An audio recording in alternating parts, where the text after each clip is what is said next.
Okey. Nampak kan slide ni balik? Okey. Sebab kita tahu. Nampak kan slide ni kan? Nampak. Kadang-kadang. Okey. Okay, so sebab kita tahu PP mana pun dalam operation strategi ni kita ada 5 benda ni saja untuk capai kan. Kita nak pastikan quality, kita nak pastikan speed, dependability, flexibility dan cost. Dan marketing pun dia akan guna aspek-aspek macam ni saja. Dia akan kata barang dia berkualiti, barang dia dapat dibeli dengan harga yang berpatutan kan. Contohnya kalau you nak keluarkan baju kan. You nak buat baju kurung yang macam sekarang ni lah baju siap kan. Baju siap jadi orang beli ikut saiz sahaja. So harga dia murah.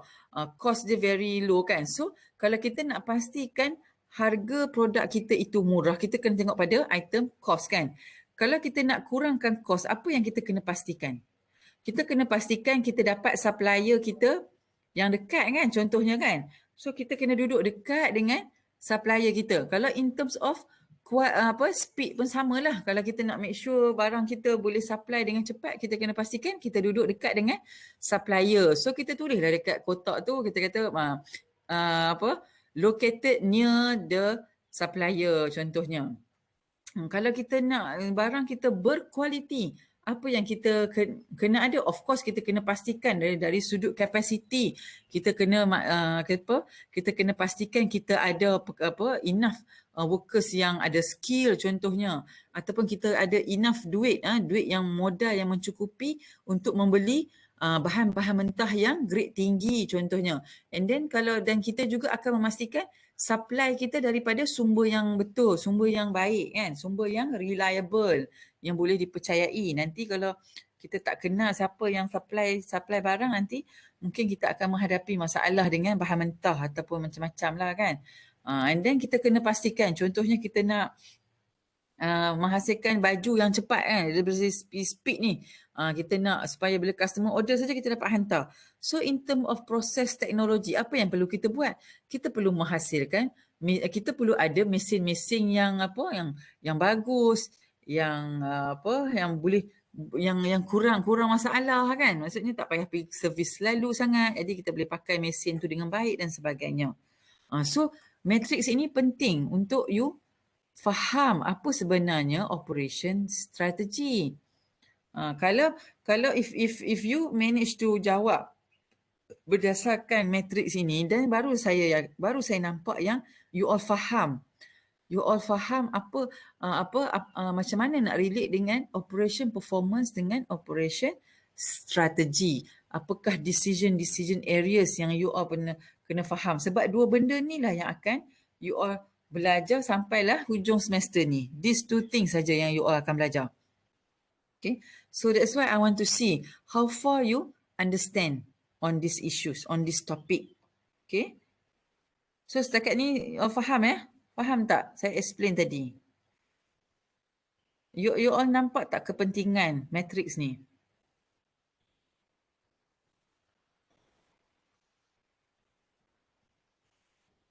Kanak-kanak. Faham jawab. Faham ada dengar. Faham ya? Okey. Hari tu jawab guna matrix ni tak? Saya tak buat sebiji macam ni tapi lebih kurang macam ni lah. Okay. Boleh tak? Boleh. Saya tak apa. Kalau you all tak tunjuk matrix ni tak apa. Cuma I nak make sure you all faham. You all boleh explain kepada saya. Bila kita target untuk buat sesuatu, macam manakah ataupun apa yang perlu kita buat untuk mencapai objektif kita tu. Itu saya nak tengok sejauh mana you boleh explain. As long as you boleh explain, then it's okay. Okay? Kalau tak guna gambar rajah ini pun tak apa. Okay. Sebabnya yang main thing ialah saya nak you tahu. Saya nak you faham. Bila you nak buat sesuatu, you kena tahu apa yang you perlu lakukan. Jangan kalau kita nak sesuatu tapi kita tak buat apa-apa, itu nama dia hanya berangan-angan sahaja. Okay. So bila kita nak buat sesuatu dan kita aim untuk buat sesuatu, kita akan lakukan ada proses-proses yang terlibat. Okay, bukan cakap sahaja. Right? And then the second question. The second question tu on apakah itu second question tu what is the relationship between what is the relationship between operation performance dengan operation strategy. Okay, when I ask you that question, samalah. Saya nak tengok sejauh mana you faham. Bila you faham soalan pertama tadi, then you can answer the second question. Second question tu ialah saya nak tengok you all jawab yang operation performance is parallel ataupun it must go together dengan operation strategy. Apa yang you plan untuk buat, operation kena support. Kan, dia punya segala, kan kita tengok gambar rajah tu kan, gambar rajah yang ada line satu kat tengah tu kan, graf tu kan ada satu line kat tengah itu menunjukkan hubungan operation strategi dengan operation performance. So kalau you cut and paste, kalau you sekadar cut and paste, memanglah saya boleh baca dengan ayat dia pun cantik saja kan, operation performance is what. Tapi saya boleh sure yang you takkan faham apa yang you cut and paste tu. Kan? Jadi sebenarnya bila I ask you what is the relationship between operation performance dengan operation strategy, ialah saya nak tengok sejauh mana you faham kesinambungan ataupun kebersamaan operation performance dengan operation strategy. Macam tadi, macam soalan pertama, you dah plan nak buat apa atau apa yang you kena buat untuk mencapai cita-cita you kan. So sama juga dengan question yang kedua itu maksudnya operation performance ini mesti bergerak selari.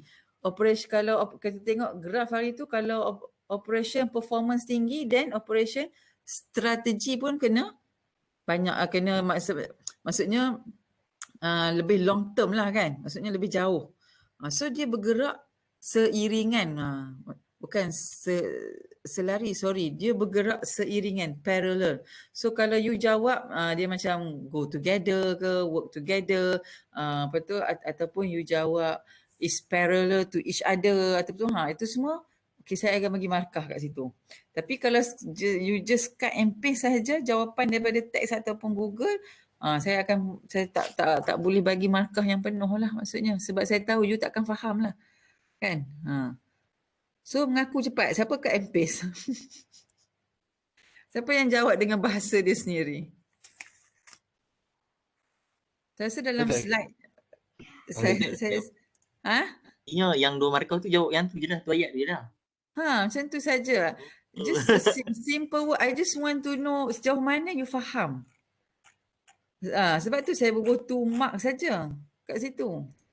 Sebab I just want to know, you faham tak apakah hubungan operation dengan strategi tu? Saya cari mana dia punya gambar rajah tu. Dalam grup 1 hari tu ada student share dengan saya. Sorry. Dalam grup A tadi memang ada seorang tu jawab soalan tu, dia lukis gambar rajah. Gambar rajah yang saya share hari tu. Alah, tak jumpa lah pula. Doktor, contoh kan, saya buat ayat pertama yang together tu kan. Yang bawah tu kan, saya buat example banyak jugalah. Kalau yang example tu salah kan, tapi atas tu betul. Betul lah tu. Betul lah. As long as saya nak tengok you all nampak hubungan operation performance tu dengan operation strategi. Kan, bila kita faham bahawa contohnya kalau kita plan lagi 5 tahun, kita nak keluarkan 10,000 unit kan, 10,000 output dalam masa 5 tahun tu kan. So graf dia kiranya tahun-tahun yang pertama ni 1,000 produk kan, 1 bulan. And then tahun kedua dia nak keluarkan 2,000 contohnya. And then tahun yang kelima tu dia jadi 10,000 contohnya. So of course lah dari sudut operation performance dia kena lebih baik lah kan. Maksudnya kalau tahun pertama untuk 10,000 mungkin dia perlukan 1 mesin saja untuk produce kan. Tapi bila dia nak mencapai yang 10,000 tadi tu, dia mestilah ada beberapa mesin lagi, dia kena ada pertambahan. Sebab itulah kita kata dia akan bergerak selari dengan operation strategi. Okay? Faham nah? You all kalau nak jawab nanti, you all tengoklah jumlah markah tu. Kalau tu mark saja, tak payahlah explain banyak-banyak. Saya cuma tengok kefahaman you all tu. Kalau you boleh bagi, kalau you boleh give your answers from your own words pun saya akan bagi full mark dah. As long as you understand each question tu. Okay? Okay, and then the third question. The third question is, why is society level tu penting kan? So kita dah belajar hari tu ada 3 stage. 3 stage of operation performance tu kan. Satu at the society level, lagi satu at a strategic level, and yang ketiga ialah at level performance kan. Biasanya semua company akan tengok pada dekat third level saja kan, tengok pada cost, operational. Thank you. So biasanya kalau kita nak tengok bisnes kita maju ke tidak, kita akan tengok dari segi situlah. Kita tengok kos kita tengok produk kita tu bagus ke tak bagus ke kan. Kita jarang tengok dari sudut society level, yang first stage tu kan. Tapi sebenarnya society level itu penting sebab kita kena make sure when we do business, our society boleh terima business produk kita tu. Kan kita bila kita do business, kita kena pastikan yang kita tidak merosakkan alam contohnya. Kan kita tidak memusnahkan alam. Kita buat business, kita memudahkan orang lain dan sebagainya. Dan kalau kita kena tebang pokok, kita kena ambil responsibility tanam balik pokok. That's why dalam society level tu ada isu CSR kan, Corporate Social Responsibility. Sebab kita nak pastikan bahawa kita buat bisnes ini, kita bukan sahaja memberi keuntungan kepada kita, tapi memberi keuntungan kepada society dan environment kita. Okay.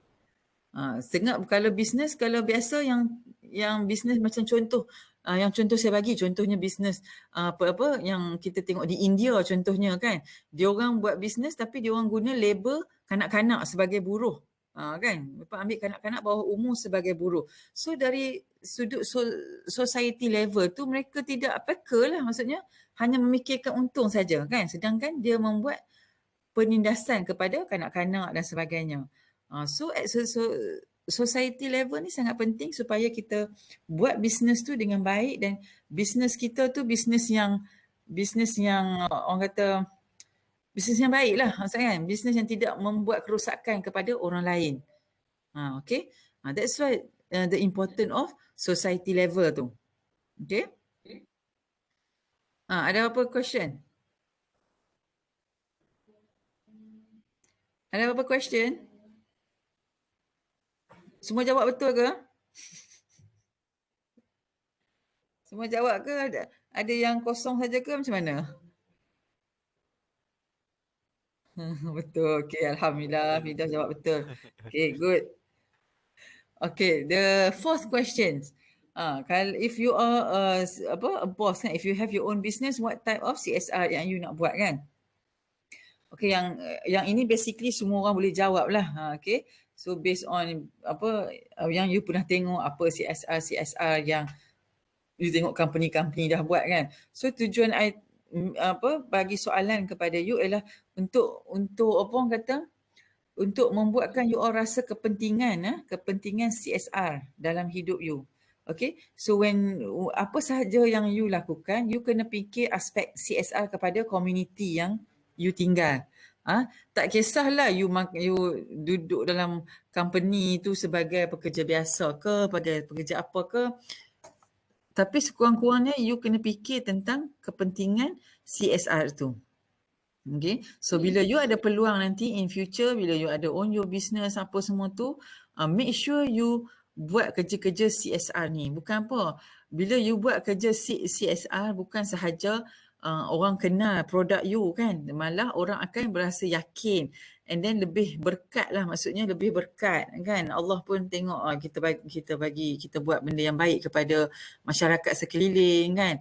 So we are doing a good thing to our community. Okay, and then the last question is on trade-off. Okay, apa yang you faham dengan apa yang you belajar daripada trade-off?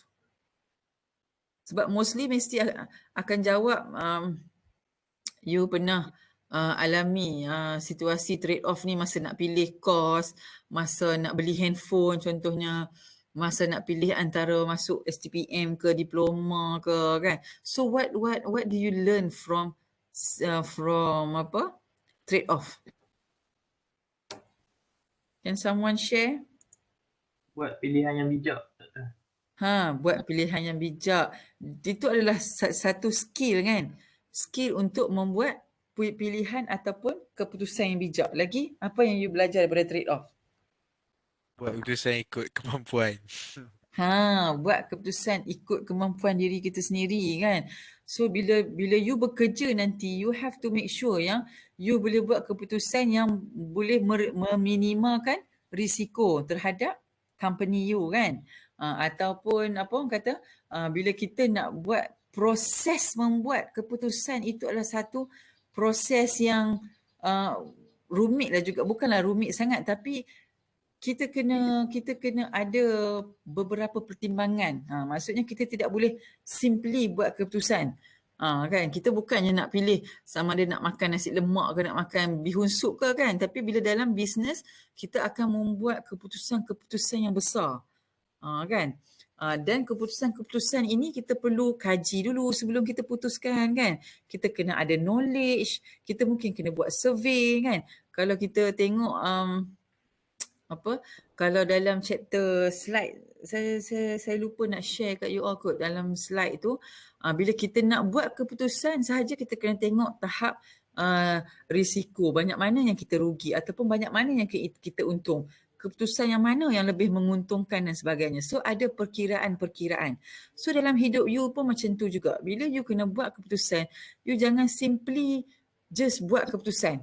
Sebelum buat keputusan, you have to think first.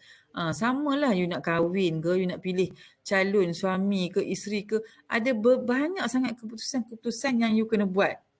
Yang trade off yang you kena lalui. Kan?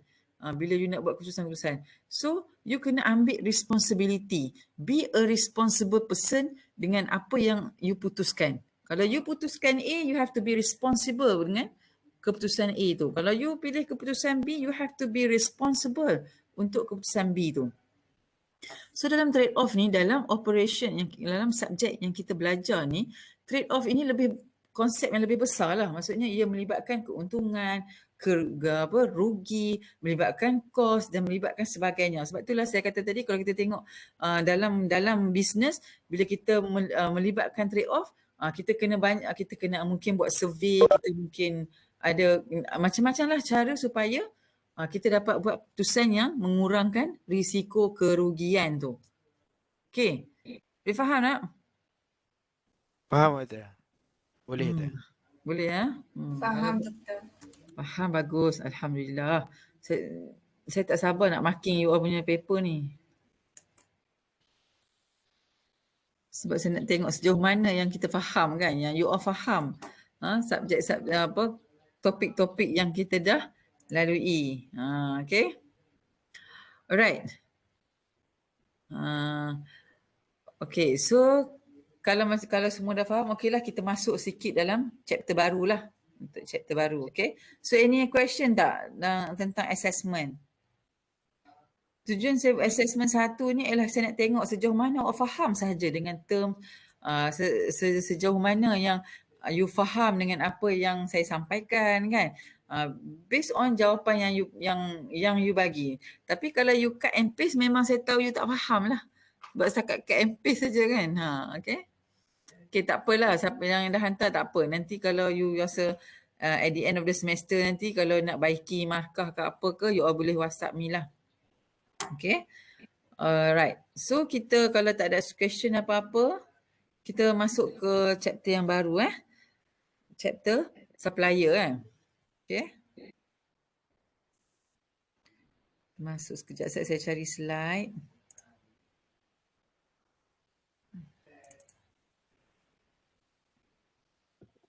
Ni cuti-cuti panjang ni you all tak pergi cuti ke? Assignment banyak, madam. Tak sempat bercuti. Tak sebab cuti no, tak apalah, biasalah tu. Student memanglah kena ada assignment. Kalau tidak hampa tidur je, main game, tidur. Main game, tidur. Apa dia? Travel UEM. Travel dalam UEM. Travel dalam UM je, jogging pagi-pagi. You all pernah pergi tak kompleks sukan? Sepanjang you all duduk sini, pernah pergi tak kompleks sukan? Pernah bila rasa dah over. Kompleks sukan tu macam-macam ada. You all boleh naik bicycle, you all boleh pergi swimming. Budak-budak perempuan hari Selasa untuk budak perempuan kan. Kalau you tak ada swimming suit ke, tak tahu berenang ke apa, you can go to kolam kanak-kanak kat belakang tu. You all boleh main swimming. Lepas tu you all boleh apa lagi, macam-macam lah dekat kompleks sukan tu, seronok sangat. You all boleh main badminton ke, squash ke apa ke kan. So, if you have free time, don't just stay at your room. Go outside, explore UUM tu. Okay? Barulah badan you keluar peluh, sihat, mental semua okay. Kan? Kalau you duduk dalam bilik tu terkurung, macam mana mental you nak sihat? Kan? Betul, asyik makan Maggi je pula. Lagilah. Okay? Betul tak Hazim? Mesti suka makan Maggi ni. Okay, so insyaAllah today we will go to chapter 4, which our discussion will be on supplier network. Okay, so supply networks are the interconnection of relationship between operation. Supplier ni menghubungkan antara satu operasi ke satu operasi. Jadi apa ni? Maksudnya ialah dalam kita menjalankan bisnes kita itu, kita akan terlibat dengan beberapa supplier. Kalau kita tengok gambar rajah ni, semua boleh nampak gambar rajah ni? You guys can see Nampak. Okay. So in our business, sometimes we will involve with second supplier, first tier supplier kan. Second ni contohnya dia mungkin supply, maybe they will supply really raw material kan. Raw material then will be sent to the first tier supplier untuk proses jadi half raw lah, maksudnya semi raw kan material tu, and then barulah they will send to our focal company, company A contohnya kan. Company A contohnya, for example, they are producing clothes, a t-shirt, kids t-shirt contohnya, for example lah kan. Alright, and then bila contohnya second tier supplier ni dia akan hantar benang-benang kepada first tier contohnya kan. So dia akan sambung kain dengan benang tu, dia akan jahit dan sebagainya, and then dia masukkan kepada company kita, company A ni, untuk sambung ataupun buat corak ataupun orang kata apa, jahit sulam dan sebagainya kan. Completekan, lepas tu baru hantar kepada vendor ke, stokis ke, agent ke, sebelum sampai kepada last punya customer kan, and end customer kita. So kadang-kadang ada perkara-perkara yang kita tidak boleh buat di kilang kita kan, so kita supply, kita outsource kan proses itu kepada company lain pula kan. So kita tengok kat sini, dalam satu bisnes ni kita tidak hanya deal dengan satu supplier saja. We are dealing with many supplier kan. So it is very important for us to really know who is our supplier, and it's very important for us to make sure that we have a good relationship with our supplier. Okay. Dan kita kadang-kadang kita ada long term punya long term virtual operation, virtual sport ni nanti you will study more lah kalau ada textbook kan. Tapi dalam bisnes kadang-kadang kita ada terms of partnership kan. So mungkin maybe some of your supplier will be your partnership kan, supaya apa? Supaya dapat memastikan dia dapat supply barang on time yang kita perlukan, alright. So kita tengok kat sini, partnership relationship are seen as desirable because they can reduce the transaction cost of doing business. Okay. Itu yang kita kata supplier ini penting sebab dia memainkan peranan untuk dia memainkan peranan sebahagian daripada penetapan kos kita tu. Kalau kita ada kalau kita dapat supplier yang boleh bagi barang yang murah untuk kita, so of course kos yang terlibat untuk menghasilkan produk kita akan jadi rendah lah kan, dan kita boleh supply kepada customer kita dengan harga yang very competitive compare to our competitors. Kan? Dia biasalah contohnya kalau contohnya macam mana nak bagi contoh siapa-siapa boleh bagi contoh tak? Siapa-siapa boleh share contoh tak?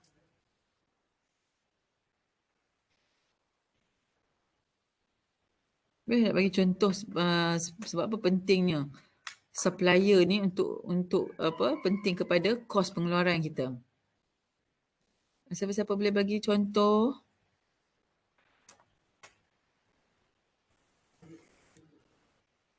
Students, wake up.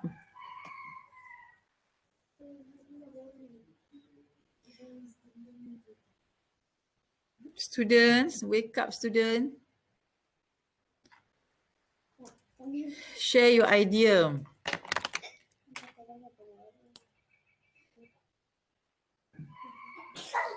Students, can you give example?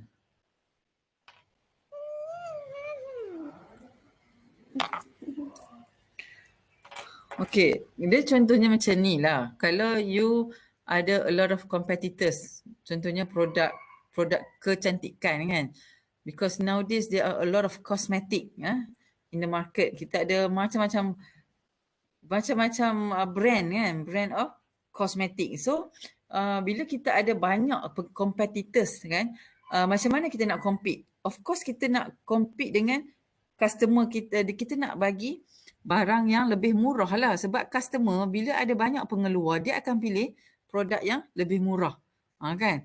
Kosmetik yang lebih murah tapi berkualiti contohnya kan. So bila kita ada banyak competitors kita kena cari, kita nak kena kurangkan kos. Jadi salah satu cara untuk mengurangkan kos ialah dengan mendapatkan bahan mentah yang murah lah. Kan? So untuk mendapatkan bahan mentah yang murah, you kena cari supplier yang boleh bagi barang mentah yang murah kat you. Kalau you tidak ada hubungan ataupun you tidak tahu, you tidak kenal banyak supplier, so you ambil je supplier mana yang ada sedangkan dia menawarkan harga yang tinggi. Jadi macam mana you nak compete dengan competitors? Boleh faham tak? Boleh faham ke tak?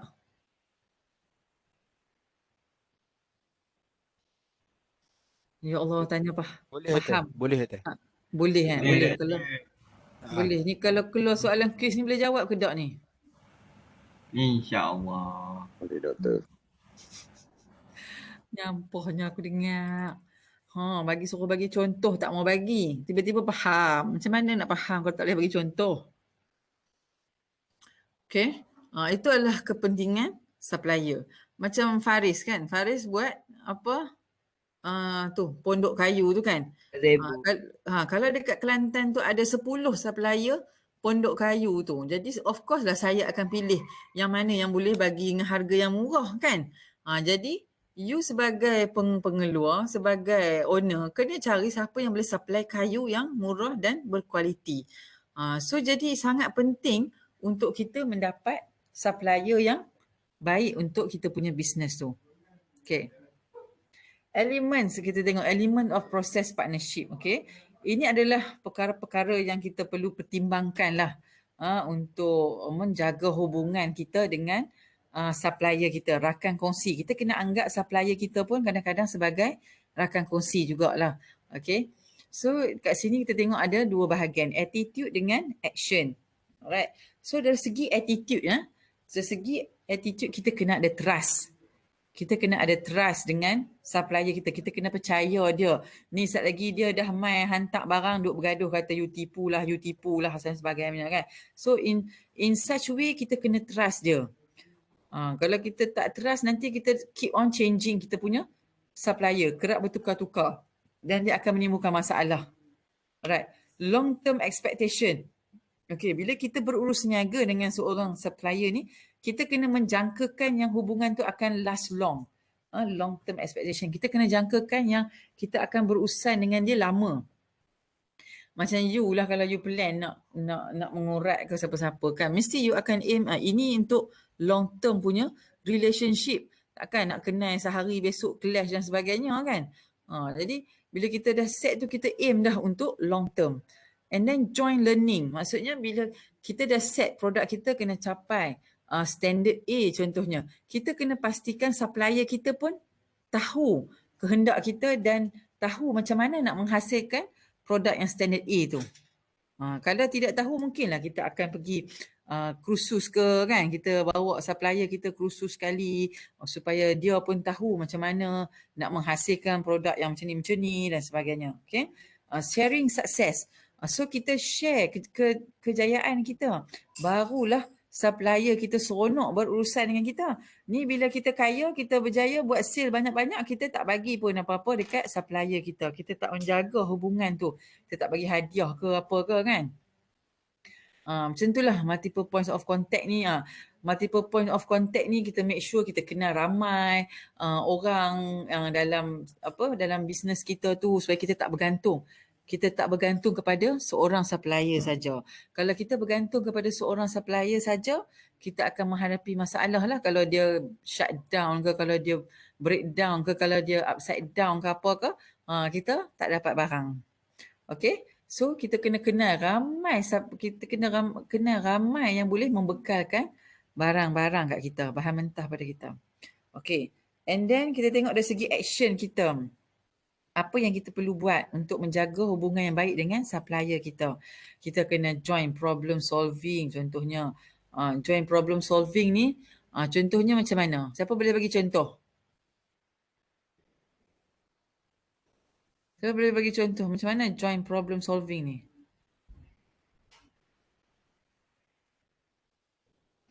Dah tak boleh jawab pula, tapi lagi kata faham. Tak tahu apa tu, macam mana nak join problem solving pula. Join problem solving ni contohnya bila berlaku satu-satu masalah dalam pengeluaran kita. Kan? Kita nak salahkan siapa? Kita akan kadang-kadang kita salahkan kita punya staff kita kata kan. Mungkin dia salah nak pasang dan sebagainya. Kadang-kadang kita salahkan supplier saja. So bila kita menghadapi masalah, kita kena sama-sama menyelesaikan masalah tu. Kita jangan just blame sahaja supplier salah tak buat ni. Kalau kita mungkin boleh duduk bersama bincang, mungkin lepas ni kita tidak akan menghadapi lagi dah masalah tu. Okey, kita sama-sama menyelesaikan masalah yang kita hadapi dengan supplier kita. Okay, information transparency. Okay, kita tak boleh terlalu berahsia dengan supplier kita. Kalau kita aim untuk dapat produk macam ni, kita kena cakap kat dia.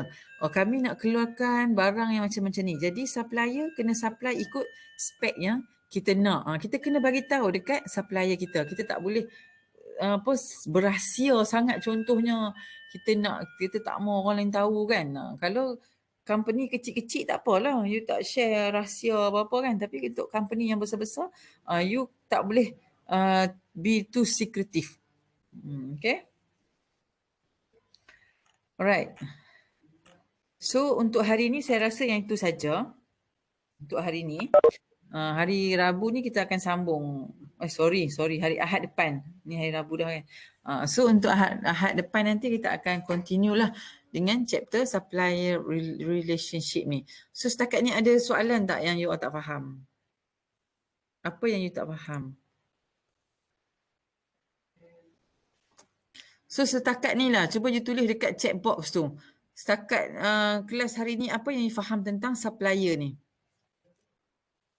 Tentang chapter yang keempat, chapter keempat ni. Tentang supplier relationship ni. Kita kena standby. Supplier tu banyak jenis supplier dan takut nanti. Macam mana? Tak clear sebab terputus. Supplier kita kena banyak supplier. Dan kita kena tengok mana yang menguntungkan kita. Okay. Lagi? Takut nanti kalau seorang supplier yang kita nak bergantung tu ada problem, kita akan boleh tukar kan supplier lain dan kita tak nak tunggu. Alright. Okay, thank you Najmi. Okay, Firdaus kata jaga supplier. Fikir kita akan ada long term. Okay, betul. Loh Kamun, hubungan baik dengan supplier. Okay. Supplier penting untuk kelangsungan sesuatu perniagaan. Okay, Akilah. Kita kena cari dan kenal more supplier, right? Penting untuk kita berikan kepercayaan dengan supplier, yes. Hubungan dengan supplier tu kena jaga, tak bergantung pada satu supplier saja. Okay. Cari supplier yang bagus. Okay, so Ifah kata macam mana nak jaga hubungan dengan supplier. Okay, good relationship with supplier will improve productivity, yes. Apa? Dia penting. Dia penting sebab bila you ada business, contohnya you buka kedai tayar. Okay, contohnya you buka kedai tayar and then customer datang. Customer datang, dia nak tanya tayar brand Goodyear. Dalam kedai you tak ada Goodyear. So tapi disebabkan you kenal supplier yang ada tayar Goodyear tu, you boleh janji dekat customer you, okay tak apa, lagi 15 minit I bawa tayar Goodyear kat you. So you akan pergi ambil tayar Goodyear tu kepada customer you. Kalau you tak kenal supplier, then macam mana you nak memenuhi permintaan pelanggan you, kan? Okay, lagi orang lain, write in your chat box tu, supplier yang provide raw material yang berkualiti akan tingkatkan kualiti end product. Ya, betul. Sangat penting untuk kita dapatkan supplier yang berkualiti. Okay. Nurul Mastura. Lagi, must have good relationship with supplier supaya ada hubungan long term. Alright. Nur Nabila. Okay, lagi. Share apa lagi? Apa yang you faham yang take away today? Doktor, kiranya hubungan kita dengan supplier tu maksudnya kita boleh bertukar pendapat lah kan. Maksudnya contoh kalau macam kita perlukan satu cadangan ataupun ni, kita boleh bercerita lah dengan supplier kita. Boleh. Contohnya masa saya kerja kilang lampu dekat Jitra tu, kilang saya mengeluarkan lampu jalan. Lampu jalan yang dibeli oleh TMB, JKR, Plus yang highway punya kan. So bila customer kata nak macam ni kan, and then kita pun deal dengan supplier kita. And then kita akan tanya dia orang. Sebab kadang-kadang dia orang lebih tahu apa yang trending dekat market sekarang ni. Contohnya bila kami sembang dengan China tu kan, dengan Tokyo tu, dia pun kata, oh sekarang dekat China dah ada solar. Lampu solar sangat murah berbanding dengan lampu yang kita keluarkan sekarang ni. So bila kita sembang dengan dia dan dia ada pengetahuan kan tentang teknologi terkini contohnya. So kita boleh bertukar-tukar lah idea. Oh kalau macam tu kita bubuh solar kat lampu kita, jadi kita boleh jimat, tak payah bubuh piku contohnya. Piku tu adalah satu alat yang kita bubuh. Dia macam sensor kan, piku tu macam sensor. Jadi bila gelap saja lampu tu akan padam contohnya kan. So in term of nak cut cost, kita pakai solar contohnya.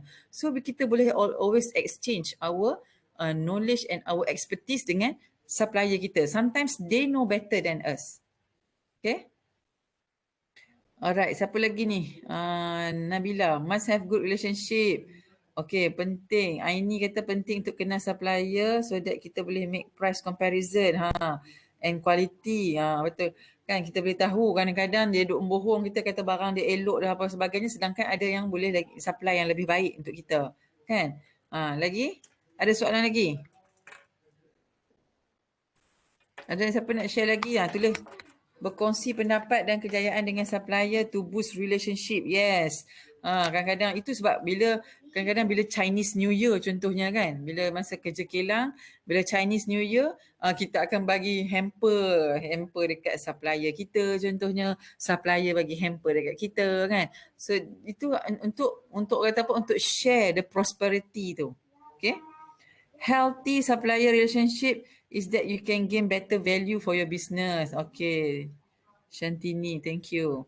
Okay, Alia berkongsi pendapat dan kejayaan. Okay, tadi. Okay, ada lagi? Elmi kata boleh dapat diskaun ke? Kalau beli dekat dia. Dia tengok juga kalau kita berurusan dengan dia dalam jangka masa panjang dan hubungan kita baik, sometimes memang kita akan dapat harga yang lebih baik dengan diskaun. Kalau kita baru sekali dua berurusan dengan dia, of course lah dia tak akan bagi diskaun kan. Sebab dia tak kenal lagi kita. Dia tak tahu macam mana kita bayar, cepat ke, lambat ke. Tapi bila kita menjaga hubungan dengan supplier, kita bayar on time, kita jagalah hubungan kita. So dia percaya dan dia akan bagi harga yang lebih murah untuk kita. Itu yang penting dia tu. Okey lagi?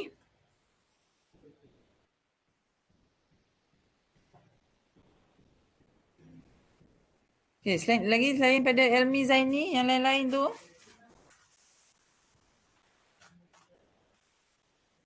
Yang lain-lain tu dah bangun ke belum?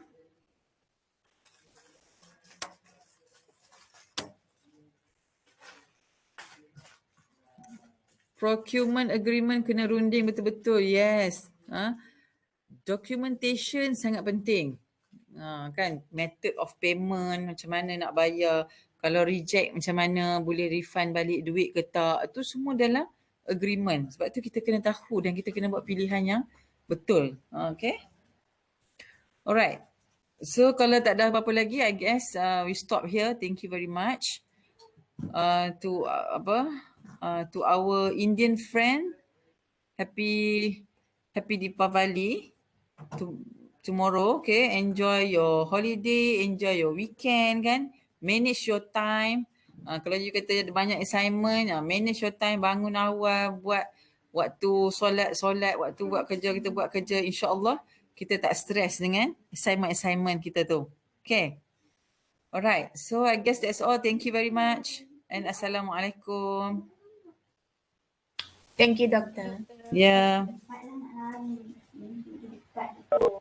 Can you share your QR code, Doctor? Pasal apa? I tak scan tadi, I masuk lambat sebab ada problem sikit. Sudahlah. Patut kena pumping dulu ni. Boleh, Doktor. Berapa? Sekejap. Okay. You veteran ke?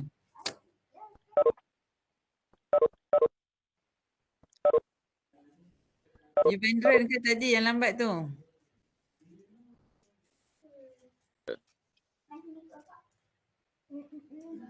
I lambat 5 minit je, Doktor. 5 minit je. So 5 bumping boleh. You dah siap dah ke preparation raya besok? Okay lah, Doktor. Boleh cakap lah. Basic sikit. Doktor banyak submission. Oh, ya ke? Esok makan apa? Main punya dish esok? Morning breakfast, tosai dengan idli adalah. Oh, sedapnya. Okay. Post Tak apalah. Post ini sikit. So, finish your kerja semua hari ni and then esok boleh raya saja kan? Dah scan dah ke? Tadi sorry. Loh, saya share benda ni. Mana dia yang tadi tu? Allah. Tak apalah, saya add secara manual je lah. Okay, Doktor. Thank you, Doktor. Alright. Terima kasih, Doktor. Sama. Lagi siapa nak add secara manual ni?